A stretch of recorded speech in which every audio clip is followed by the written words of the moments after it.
अच्छा हुआ शालिनी ये ले आई। मैं सोच ही रही थी कि रात को कैसे करूंगी। अब रात को शुरू होगा दूसरा पड़ाव। शालिनी वर्चस्विनी के पास ही खड़ी हुई थी, जिस कारण उसे वर्चस्विनी की कुछ कुछ बातें सुनाई दे गई थी। शालिनी तुरंत वर्चस्विनी से पूछती है, क्या शुरू करने की बात कर रही है वर्चस्विनी जी आप?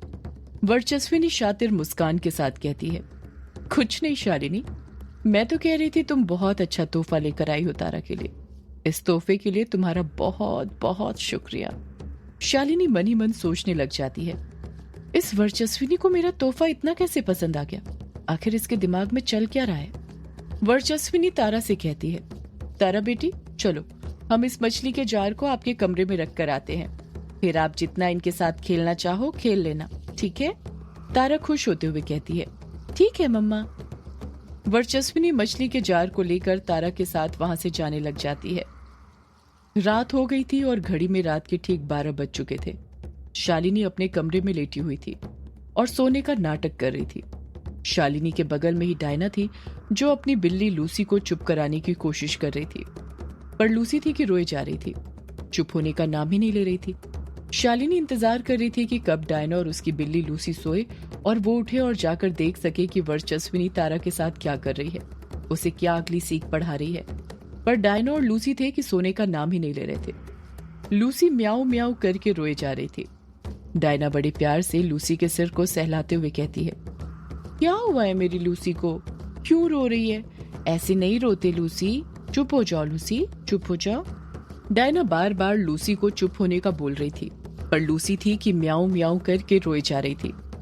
लूसी के रोने में एक मनहूसियत थी जो धीरे धीरे करके पूरे कमरे के अंदर फैलते जा रही थी। उस मनहूसियत को शालिनी भी महसूस करने लग गई थी। शालिनी काफी देर से लूसी के चुप होने का इंतजार कर रही थी, पर ना ही लूसी चुप हो रही थी, ना डायना सो रही थी। शालिनी के सब्र का बांध टूट गया था, क्योंकि अंदर ही अंदर उसे तारा की फिक्र सताई जा रही थी। शालिनी गुस्से के साथ अपनी आंखें खोलती है और अपने अंदर की सारी भड़ास डायना पर निकालते हुए कहती है, डायना तुम सो क्यों नहीं रही हो? तुम्हें आज रात सोना नहीं है क्या, या रात भर तुम्हारा जागने का इरादा है? वैसे तो तुम रोज बिस्तर पर लेटते ही सो जाती हो, पर आज जब सोना जरूरी है तो सो नहीं रही हो। शालिनी का ये बर्ताव डायना को काफी अजीब लगता है। इससे पहले भी डायना ने शालिनी को गुस्से में देखा था, पर आज जितने गुस्से में वो थी इतने गुस्से में कभी नहीं देखा था। डायना जानती थी कि अगर उसने भी पलटकर शालिनी से गुस्से में बात की तो मामला बिगड़ सकता था, इसलिए वो मामले की नजाकत को समझते हुए नॉर्मल वे में कहती है, मेरा और लूसी का सोना जरूरी है, पर क्यों? डायना आगे की बात हल्की सी हंसी के साथ कहती है, हम दोनों के सोने के बाद तुम कहीं जाने वाली हो क्या? कहीं युग के कमरे में तो नहीं जाने वाली तुम? मैंने देखा था आज सुबह तुम दोनों बहुत करीब आ गए थे एक दूसरे से बातें करते करते। लगता है प्यार का फूल खिल गया है और उसी फूल की महक को महकाने के लिए तुम रात में उसके कमरे में जाना चाहती हो, है ना? ये सुनकर शालिनी डायना को घूरने लग जाती है। शालिनी पलटकर कुछ कहने ही वाली थी कि उससे पहले ही डायना झट से आगे फिर बोल पड़ती है, तो तुम्हें मेरे और लूसी के सोने से क्या करना है? तुम ऐसे ही चली जाओ। मैं किसी को नहीं बताऊंगी कि तुम रात में युग के कमरे में गई थी। वैसे भी मैंने देखा था युग रूम नंबर 666 में किताबें पढ़ रहा था और किताबें पढ़ते पढ़ते वहीं पर सो गया है। जाओ तुम चली जाओ उस कमरे में। शालिनी वैसे ही गुस्से में थी। डायना की बातें सुनकर और गुस्से से भर जाती है। शालिनी गुस्से से भरी लाल आंखें डायना को दिखाते हुए कहती है, तुम अपनी हद पार कर रही हो डायना, अपनी हद में रहो। तुम जानती हो ना युग जी मुझसे नहीं यामिनी से प्यार करते हैं, फिर भी ऐसी गंदी गंदी बातें कर रही हो मेरे और युग जी के बारे में। डायना चालाकी के साथ कहती है, लगता है शालिनी तुम न युग को अभी अच्छे से जानती नहीं हो। एक बार उसके सामने अपने हुस्न की अदाएं बिखेरो तो सही, फिर देखना कैसे वो तुम्हें अपना असली रंग दिखाता है, अपने रंग में रंगता है, तुम्हारे गौर बदन को रक्त चरित करता है। उसका प्यार तुम्हारे बदन को देखकर यूं बदल जाएगा। डायना की बातें कहीं न कहीं सीधे शालिनी के दिल में बैठ रही थी। उसे ऐसा लग रहा था जैसे डायना युग को लेकर किसी और तरफ ही इशारा कर रही हो, पर वो जानती थी वो डायना पर बिल्कुल भरोसा नहीं कर सकती थी। शालिनी डायना की बातों को इग्नोर करते हुए कहती है, तुम न डायना ऐसी फालतू बातें मुझसे बिल्कुल मत किया करो। तुम ये बताओ तुम सो रही हो या नहीं सो रही हो? डायना मुंह बनाते हुए कहती है, तुम्हें मेरे सोने ना सोने से क्या लेना देना शालिनी? तुम मेरे सोने के पीछे क्यों पड़ी हो? शालिनी पलट कर कहती है, क्योंकि ये जो तुम्हारी मनहूस बिल्ली बार बार म्याऊ म्याऊ कर रही है ना, उसके कारण मुझे नींद नहीं आ रही है। इसकी आवाजें मेरे कानों में चुभने लगी हैं। डायना गुस्से के साथ कहती है, खबरदार जो तुमने मेरी लूसी को मनहूस बोला तो। लगता है तुम्हारी नजर लगी है मेरी प्यारी लूसी को, तभी बेचारी रोए जा रही है। शालिनी कहती है, दिख नहीं रहा, ये वैसे ही काली है, इसे क्या नजर लगेगी? इसे नजर नहीं, इसे भूख लगी है। इसे कुछ खाने को क्यों नहीं देती तुम, ताकि ये चुप हो और मैं आराम से सो सकूं? डायना अपने हाथ से पास में ही कटोरी में रखे दूध की तरफ इशारा करते हुए कहती है, तुम्हें दिख नहीं रहा ये कटोरी भरकर दूध रखा है, पर मेरी लूसी ने उसको चखा तक नहीं है।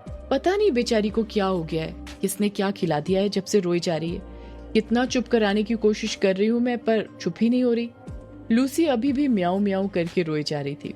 उसकी आवाज कमरे के अंदर गूंजने लग गई थी। शालिनी लूसी के रोने की आवाज को सुनकर मन ही मन सोचने लग जाती है, बिल्ली का रोना बेहद अशुभ होता है, कहीं ये कोई चेतावनी तो नहीं। मन तो कर रहा है अभी तारा के पास चले जाऊं, पर मैं जानती हूँ ये डायना जितनी सीधी दिखती है उतनी है नहीं। मैं कमरे से बाहर निकलूंगी और ये मेरे पीछे पीछे आ जाएगी, और गलती से भी अगर इसे वर्चस्विनी के बारे में पता चल गया कि उसे कुछ हुआ है तो सब गड़बड़ हो जाएगा। शालिनी ये सब सोच ही रही थी कि तभी उसे याद आता है कि उसने रात को शाम को तारा को 2 मछलियां लाकर दी थी। वो कोई नॉर्मल मछलियां नहीं थी, बल्कि शालिनी ने उन पर जादुई मंत्र पढ़े थे। वो जानती थी रात में कोई ना कोई प्रॉब्लम खड़ी हो सकती है, जिस कारण वो तारा के कमरे में ना जा पाए। इसलिए उसने पहले ही तारा के कमरे में वो मछली का जार रखवा दिया था, ताकि उन मछलियों के द्वारा कमरे के अंदर जो भी बातें हों वो सुन सके। शालिनी बिस्तर पर बैठे बैठे ही अपनी आंखें बंद करती है और ध्यान लगाने लग जाती है, ताकि मंत्रों की शक्ति से सुन सके कि वो दोनों मछलियां क्या सुन रही हैं, आखिर तारा के कमरे के अंदर क्या चल रहा है। शालिनी ध्यान लगाने की कोशिश करने लग जाती है। ध्यान लगाते वक्त बार बार उसे लूसी के रोने की आवाज से सुनाई दे रही थी, जिस कारण वो ढंग से ध्यान नहीं लगा पा रही थी, पर फिर भी वो सब चीजों को इग्नोर करते हुए ध्यान लगाने में लगी हुई थी। और उसका ध्यान लग जाता है, वो मछलियों के मुंह से पानी के बुलबुले बनाने की आवाज सुन पा रही थी। वो बुलबुले पानी की ऊपरी सतह पर जाकर फूट रहे थे। शालिनी मन ही मन सोचने लग जाती है, ये पानी के बुलबुलों की आवाज तो सुनाई दे रही है, पर ये तारा और वर्चस्विनी की आवाज सुनाई क्यों नहीं दे रही है? ये वर्चस्विनी कहीं तारा को लेकर फिर से कुएं के पास तो नहीं चली गई? शालिनी ने अभी इतना सोचा ही था कि तभी डायना उसे हिलाते हुए कहती है, शालिनी, ये बैठे बैठे क्या सो रही हो? नींद आ रही है तो अच्छे से सो जाओ ना, पूरा बेड खाली ही तो है। डायना के हिलाने पर शालिनी का ध्यान भंग हो जाता है, और वो पानी के बुलबुलों की आवाजें जो वो सुन पा रही थी, अब उसे वो भी सुनाई नहीं दे रही थी। शालिनी गुस्से के साथ अपनी आंखें खोलते हुए मन में सोचती है, ये डायना और इसकी बिल्ली लगता है मुझे परेशान करने के लिए ही यहाँ पर आए हैं। इसकी बिल्ली ना सोती है और ना ये डायना मुझे ध्यान लगाने दे रही है। लगता है अब मुझे इन दोनों के सोने तक का ही इंतजार करना पड़ेगा, तभी मैं जान पाऊंगी कि आखिर तारा के कमरे में चल क्या रहा है। इस तरफ ग्रेवयार्ड कोठी के अंदर ही तारा अपने कमरे में बेड पर बड़े आराम से सो रही थी। कमरे के अंदर सिर्फ पीली रोशनी वाला 0 बल्ब जल रहा था, जिस कारण कमरे के अंदर अंधेरा छाया हुआ था। ज्यादा कुछ दिखाई नहीं दे रहा था, सिर्फ तारा और उसका बेड दिखाई दे रहा था। तारा सो ही रही थी कि तभी वर्चस्विनी आती है और उसके बदन के ऊपर चढ़ जाती है। वर्चस्विनी तारा के ऊपर कुछ इस तरह चढ़ी थी कि उसका वजन तारा के ऊपर नहीं था। वो अपने घुटनों की मदद से कुछ ऊपर उठी हुई थी। उसका बस चेहरा और बदन तारा के बदन के सामने था। वर्चस्विनी के बाल खुले हुए थे और उसने काला सूट पहना हुआ था। वर्चस्विनी तारा के कान में फुसफुसाते हुए कहती है, तारा बेटी, ओ मेरी सितारा बेटी, उठो उठो तारा बेटी। तारा सोती रहती है। वर्चस्विनी फिर फुसफुसाते हुए कहती है, तारा बेटी, ओ मेरी सितारा बेटी, उठो तारा बेटी, वक्त आ गया है। तारा फिर सोती रहती है। इस बार वर्चस्विनी फुसफुसाते हुए ही गुस्से के साथ कहती है, तारा, ओ सितारा, उठ, वक्त आ गया। जैसे ही वर्चस्विनी की ये डरावनी आवाज तारा के कानों तक पहुंचती है, तारा तुरंत हड़बड़ाहट के साथ अपनी आंखें खोल देती है। जब वो वर्चस्विनी को अपने सामने पाती है तो पहले तो खुले बाल में उसका डरावना रूप देखकर कुछ घबरा जाती है, पर अगले ही पल वो अपने आप को जैसे तैसे करके संभाल लेती है। तारा डरते हुए कहती है, मम्मा आप। वर्चस्विनी बड़े प्यार से बोलती है, उठो तारा बेटी, वक्त आ गया है। तारा मुंह बनाते हुए कहती है, वक्त आ गया है, पर किस चीज का मम्मा? वर्चस्विनी जवाब देती है, क्लास का वक्त तारा बेटी। तारा पूछती है, कैसी क्लास मम्मा? वर्चस्विनी जवाब देती है, अधर्म की क्लास। कल पहली क्लास थी और आज दूसरी क्लास है, पर कल बस इंट्रोडक्शन हुआ था, आज तुम्हें प्रैक्टिकल करना है। तारा हकलाते हुए कहती है, प्रैक्टिकल? कैसा प्रैक्टिकल मम्मा? वर्चस्विनी तारा के दोनों बाजुओं को पकड़ते हुए कहती है, तारा बेटी तुम उठो तो सही, मैं तुम्हें सब बताती हूँ। यहाँ बेड पर बैठे बैठे सब जान लोगी क्या? स्वामी विवेकानंद ने कहा है, उठो, जागो और भागो, और तब तक भागते रहो जब तक लक्ष्य को हासिल नहीं कर लेते।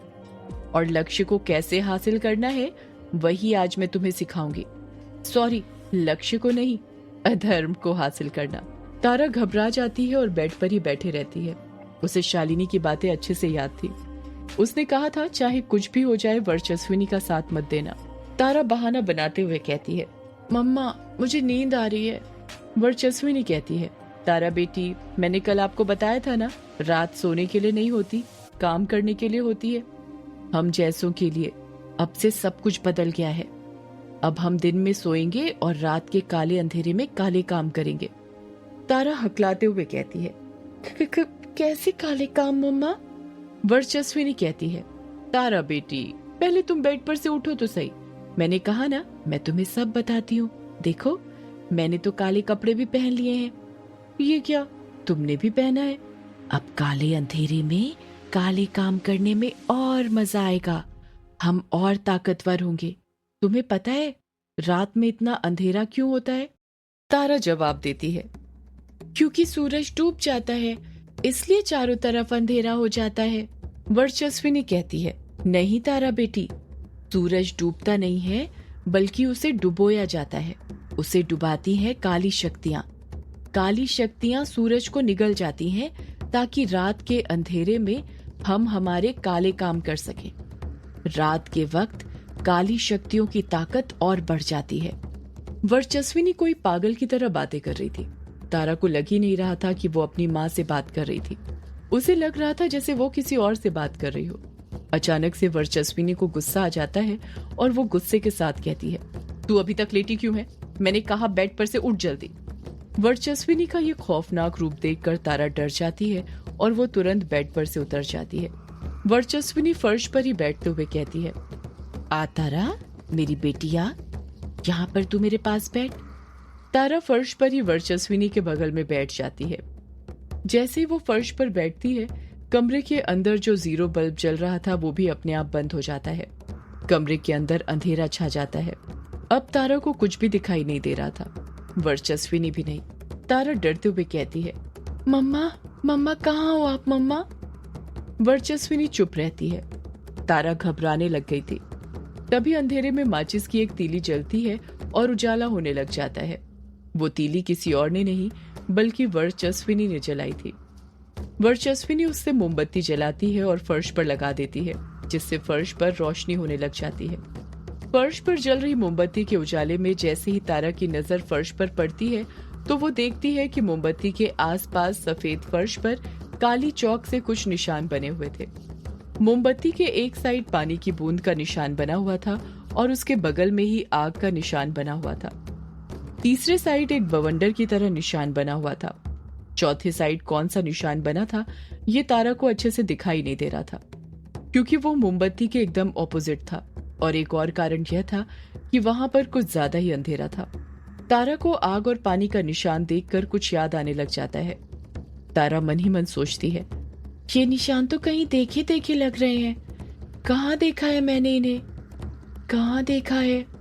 हाँ याद आया, ये पानी की बूंद और आग वाला निशान तो सेम टू सेम युग भैया की कलाई पर बने हुए हैं। पर मम्मा ने इन निशानों को यहाँ पर क्यों बनाए है और इसका क्या मतलब है? सदियों से है